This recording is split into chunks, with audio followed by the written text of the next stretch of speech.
اسی وقت اپنی ماں کو دیکھتے ہیں، باپ کو دیکھتے ہیں، چچا کو دیکھتے ہیں، اور اس کے بعد مکہ والے یہ منظر دیکھنے کے لیے جمع تھے، مخاطب ہو کر کے کہتے ہیں اے سارے مکہ والوں گواہ ہو جاؤ، میں اپنی زندگی حضور محمد مصطفیٰ کے لیے وقف کر دیا ہے، میں نے محمد عربی صلی اللہ علیہ وسلم کے لیے زندگی وقف کر دی ہے، نہ مجھے یمن جانا ہے، نہ مجھے بنو کلب جانا ہے۔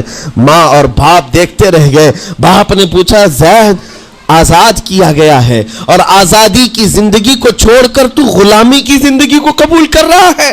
زید بن حارثہ نے اس وقت تاریخی جملہ کہا تھا، کہا بابا آپ نے جتنی شفقت کی ہوگی یا 1000 ماں باپ مل کر اپنے بیٹوں پر جتنی شفقت نہیں کیے ہوں گے اس سے زیادہ شفقت محمد الرسول اللہ نے کیا ہے۔ میں 1000 آزادیوں پر اس ایک غلامی کو، میں 1000 آزادیوں کو قربان کرتا ہوں اس ایک غلامی پر، میرے لیے زندگی بھر یہ غلامی کافی ہے۔